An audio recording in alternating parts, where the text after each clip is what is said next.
नमस्कार, मैं राकेश दौटा, जिला युवा एवं खेल अधिकारी शिमला। आज आप लोगों के सामने इस आशय से मुखातिब हुआ हूँ। जिला युवा एवं खेल विभाग के द्वारा विभिन्न स्कीमें जो है युवाओं के उत्थान के लिए चलाई जा रही है, जिसमें कुछ स्कीमें राज्य सरकार व कुछ स्कीमें जो है सेंट्रल गवर्नमेंट के माध्यम से चलाई जा रही है। इसमें प्रमुखतः भी हमने जिला युवा एवं खेल कार्यालय में यूथ वॉलेंटियर का चयन करना है। यूथ वॉलेंटियर जो है उसकी आयु सीमा 18 से 28 साल के मध्य रखी गई है और युवा जो चुना जाएगा वो किसी रजिस्टर्ड क्लब से होना चाहिए, जो पंजीकृत होगा क्लब सोसाइटी एक्ट के तहत। सोसाइटी एक्ट का मतलब ये है कि जो भी गांव में क्लब्स बने हुए हैं या शहरों में क्लब बने हुए हैं, वो क्लब एसडीएम के माध्यम से रजिस्टर्ड होते हैं और पंजीकृत क्लब से ही हम युवा को चुनेंगे और उस युवा को जो चयनित होगा वो इस आधार पे चयन उसका किया जाएगा कि वो जो है प्रीवियस एक्टिविटीज, सोशल एक्टिविटीज, जैसे कि रजिस्टर्ड क्लब से जुड़ा हो, कर्मठ कार्य करता हो, उसका एक्टिविटी इस तरह की जैसे कभी पौधारोपण में भाग लिया हो, एड्स के कार्यक्रम होते हैं उसमें भाग लिया हो, साफ सफाई का कार्यक्रम होता है, जैसे आप समझ सकते हैं साफ सफाई से संबंधित है कि भांग हमारी तरफ, जैसे शिमला डिस्ट्रिक्ट की बात है, भांग बहुत होती है और इसकी वजह से नशा भी बढ़ रहा है, तो भांग उखाड़ो आंदोलन चलाते हैं। प्लास्टिक का बहुत ज़्यादा उपयोग जो है किया जा रहा है संसार में और ये सबसे बड़ा पोल्यूशन का कारण बना है। प्लास्टिक उठाओ अभियान में हो गए, आपने अपने गांव में बावड़ियां साफ की हो, क्लब जिससे जो कार्य करता है वो रजिस्टर्ड है, उस क्लब ने बावड़ियां साफ की हो और अपने रास्ते ठीक किए हो, तो इस तरह की एक्टिविटीज अगर कर रखी है तो उसका कोई प्रमाणिक हमारे पास चाहिए। जैसे आपने सपोज करो आपने बावड़ियां गांव में साफ की, उन बावड़ियों के लिए प्रधान, गांव के प्रधान जो मौजूद आदमी होते हैं, प्रधान का सर्टिफिकेट होना चाहिए। अगर आपने साफ सफाई का अभियान किसी स्कूल में, गांव के स्कूल में चलाया है, तो स्कूल के प्रिंसिपल का सर्टिफिकेट होना चाहिए।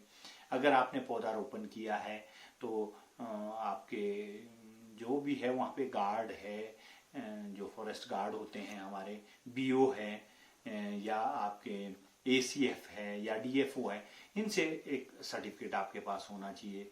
अगर आपने हॉस्पिटल के आसपास कोई ऐसी सोशल एक्टिविटी की है तो उस सोशल एक्टिविटी का हॉस्पिटल के जो वहाँ पे उच्च अधिकारी होगा उनका एक सर्टिफिकेट चाहिए होता है, वो आपकी प्रमाणिकता को सिद्ध करेगा कि आपने ये कार्य किया है वहाँ पे। तो उसकी जो हमारे इसमें प्रथम आएगा, जैसे ब्लॉक से सपोज करो मैं चौपाल की या ठियोग या रामपुर या रोडू या जुब्बल या आपका मशोबरा है, बसंतपुर है, जितने भी हमारे 11 ब्लॉक हैं, अभी 12वां बना है, अभी उसकी नॉमिनेशन नहीं हो रही है, सिर्फ हम 11 ब्लॉक की कर रहे हैं, 2 ब्लॉक अभी हमने ऐड नहीं किया है, उसकी गाइडलाइन जब हमारे को डायरेक्टरेट से आएगी उसके लिए हम तब करेंगे। लेकिन जिन 11 क्लब का मैंने नाम लिया, इन 11 क्लब में यदि कोई चयनित होता है, मतलब एक क्लब से, एक ब्लॉक से 4, 5, 6 जितने भी हमारे पास आवेदन आएंगे, उन आवेदन में जो प्रथम में आएगा उनको हम सिलेक्ट करेंगे। ये प्रॉपर्ली ट्रांसपेरेंट है और इसके लिए एक टैली शीट बनेगी। टैली शीट में जैसे आपने पर्सनल अचीवमेंट है आपकी, जैसे कोई युवा अगर आवेदन करता है उसकी पर्सनल अचीवमेंट है, जैसे स्पोर्ट्स में कोई वो किया हुआ है, जिस लेवल तक खेला है, हर लेवल का मार्क्स डिसाइड हो गए, ब्लॉक में खेला है, जिला में खेला है या स्टेट में खेला है, नेशनल खेला है, उसका एक मार्क का निर्धारित किया जाएगा। एनएसएस, एनसीसी, किस तरह का सर्टिफिकेट उसके पास है, उसका मार्क निर्धारित किया जाएगा। और दूसरे कल्चरल एक्टिविटी अगर की है, किस लेवल तक कल्चरल एक्टिविटी में पार्टिसिपेट किया, इस तरह से। और फिर आपकी देखी जाएगी कि आपने सोशल एक्टिविटी में क्या अचीवमेंट ली है या आपको कभी सम्मानित किया गया है, उसका एक एडिशनल एक कॉलम बनाया जाएगा।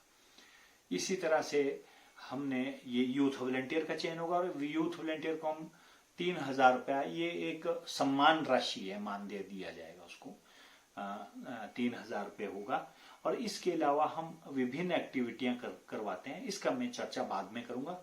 अभी जस्ट मैं इसके ऊपर इंटरेक्ट करना चाह रहा हूं कि भाई हम 3,000 रुपये जो है उसको पर मंथ देंगे, पर वो सदस्य, कर्मठ सदस्य किसी रजिस्टर्ड क्लब का होना चाहिए, प्लस वो जो है एक आई मीन टू से +2 जो उसकी एजुकेशन है मिनिमम, वो रखी गई है। अच्छा, इसके पश्चात हमने एक जिला स्तर पे, जिला मुख्यालय में जो सभी वॉलंटियर्स को कंट्रोल करेगा, ऑफिस का रिकॉर्ड मेंटेन करेगा, इसके लिए एक यूथ वॉलंटियर हम जिला मुख्यालय में रखते हैं, और उसका मानदेय जो 6,000 होगा, और उसका काम होगा रिकॉर्ड मेंटेन करना सभी के साथ। जो हमारे यूथ वॉलंटियर है, नोडल क्लब है, नोडल क्लब की चर्चा में इसके बाद करता हूँ, इन सभी का रिकॉर्ड और सारी चीजें, इन चीजों को मेंटेन करना होगा। इसके पश्चात हम नोडल क्लब सिलेक्ट करने जा रहे हैं। नोडल क्लब को जो हम 35,000 रुपये का सामान देते हैं, जिसमें खेल, कल्चर, इससे संबंधित जो, जैसे आप सपोज करिए खेल के हम पहले डिमांड्स लेंगे कि आपको कौन से इक्विपमेंट की वहां पे जरूरत है। फिर हम एक ऐसी प्रक्रिया करते हैं कि सभी की सिमिलरिटी बन जाए, जैसे वॉलीबॉल चाहिए, बैडमिंटन चाहिए, और या हारमोनियम चाहिए, ढोलकी चाहिए, या हो सकता है जिम का सामान चाहिए।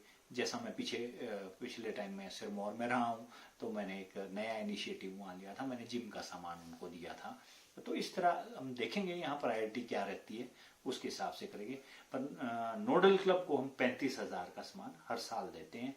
कई बार ज्यादा डिमांड ऐसी रहती है कि हमारे पास PA सिस्टम नहीं होता है अनाउंसमेंट के लिए। PA सिस्टम अगर आप समझ सकते हैं, PA सिस्टम जो अनाउंसमेंट के लिए एक छोटे स्पीकर के साथ करते हैं, उसको हम करते हैं। और इसके साथ ही हम जो है इस बारी कंप्यूटर प्रशिक्षण 4 युवा रखे जाएंगे शिमला डिस्ट्रिक्ट में, और उन युवाओं के ऊपर 39 से 40,000 रुपए का खर्चा जो है हमारा कार्यालय करेगा। इस कार्यालय के माध्यम से उसमें कुछ योग्यताएं रखी गई है कि जो वो है +2 हो, दूसरा वो परिवार की जो इनकम है वो 2 लाख रुपए से कम हो, उसका हम सर्टिफिकेट जो है एग्जीक्यूटिव मजिस्ट्रेट जो भी है उससे बन के आएगा, वो लेंगे।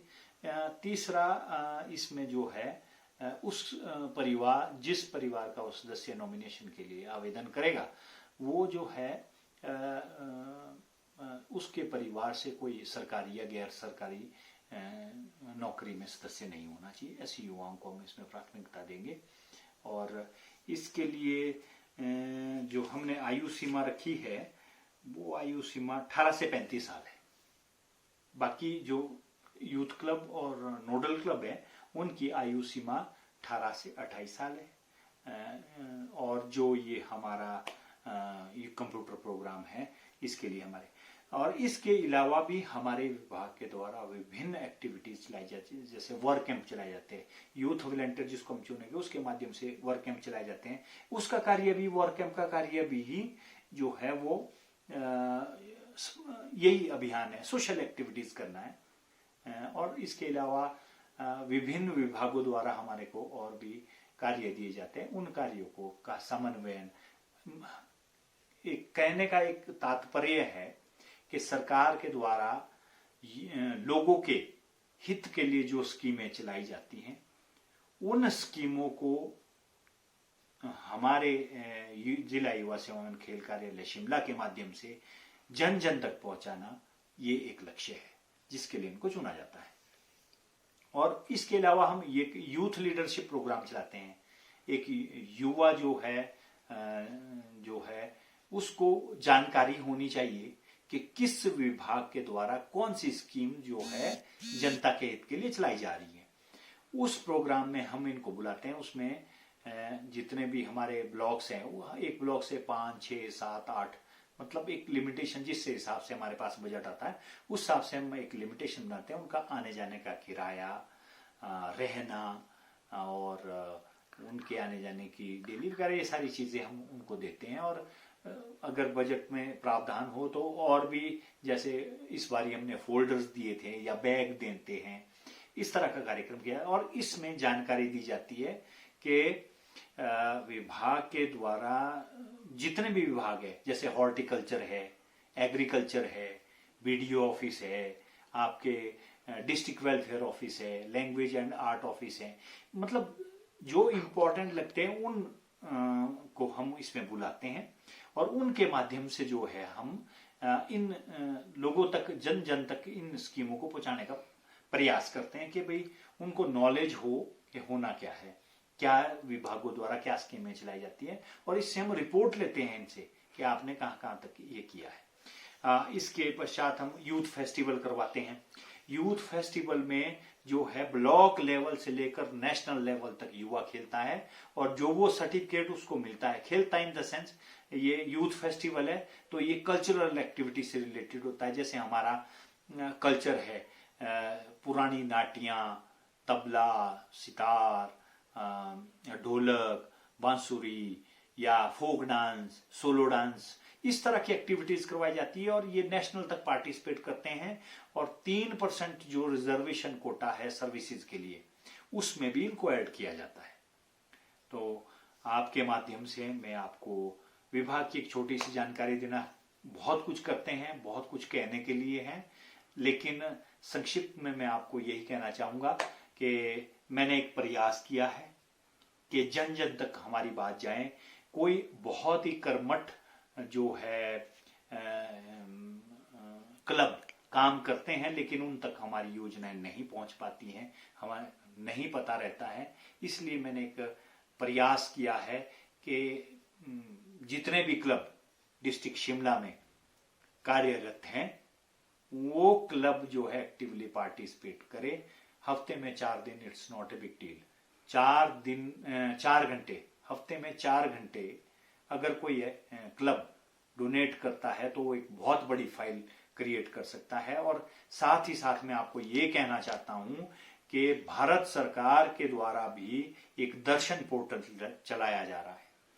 आपको करना ये होगा कि आपको उसमें रजिस्टर्ड होना होगा। उसको रजिस्टर्ड करने के लिए आपको आपके क्लब का पैन कार्ड बनाना होगा और जो एक्टिविटी आप कर रहे हैं वो आप उसके ऊपर अपलोड करें तो आपको भारत सरकार के द्वारा भी जो है डायरेक्ट जो है कोई कार्यक्रम सौंपा जा सकता है, या काइंड ऑफ एनजीओ जिस तरह के काम होते हैं ना, कि उनको सीधी एड वहां से मिलेगी। तो ये एक्टिविटी आपके पूरे यहाँ प्रदेश में नहीं, पूरे देश में जानी जाएगी कि फलाना क्लब जो है इतना एक्टिव है और इस तरह के काम कर रहा है। इन्हीं शब्दों के साथ बहुत बहुत शुक्रिया, आपने मुझे सुना और मैं अपनी आवाज आप तक पहुंचाने में सक्षम हुआ हूं। धन्यवाद। जय हिंद, जय भारत, जय हिमाचल प्रदेश।